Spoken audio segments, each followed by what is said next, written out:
Joining us now is a supporter of the SAVE Act. She is the Republican Congresswoman from the state of Florida, back here on the Hill, Congresswoman Laurel Lee. Congresswoman, thanks for being with us.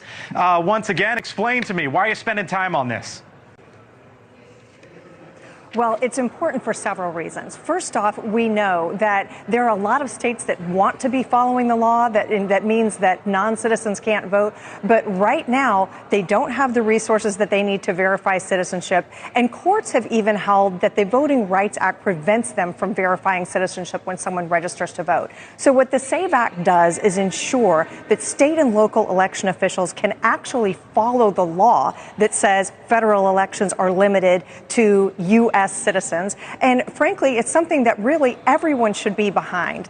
Our elections are for U.S. citizens. They are the only people who are lawfully entitled to vote.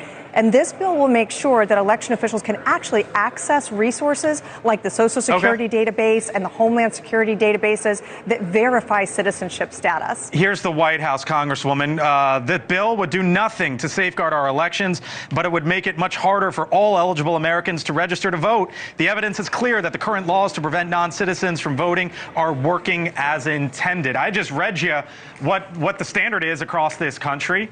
There's the White House. Why do we need new laws?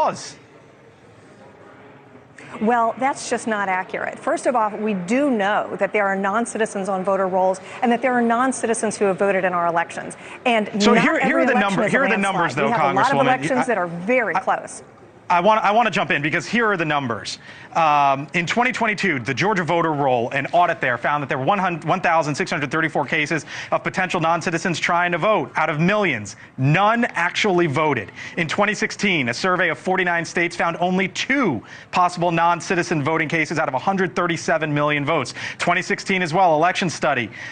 Non-citizen voting accounted for 0.0001% in 42 jurisdictions that has a heavy immigrant population. You're chasing the 0.0001% here, an asteroid, 1 in 300,000 of hitting Earth, being struck by lightning, 1 in 15,300, or about 230 people per year.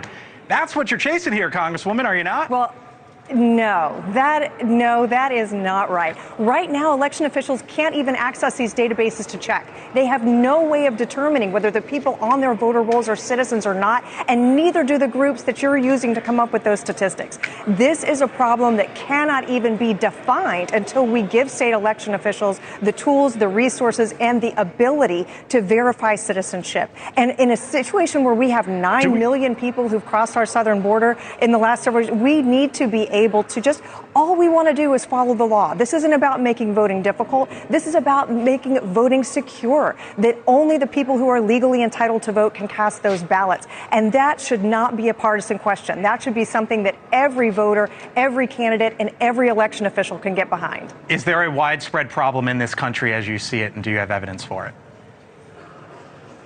Well, one widespread problem we have is that we know that we have some state and local election officials who want to follow this law, who want to check for citizenship, who want to verify that their voter rolls are accurate and up to date. And right now they can't do it. And so in Congress, we want to make sure that we're equipping them and giving them the opportunity to do that. Congresswoman Laurel Lee, thanks for coming on. Appreciate the time. I'm sure we'll catch you back here soon here on the Hill.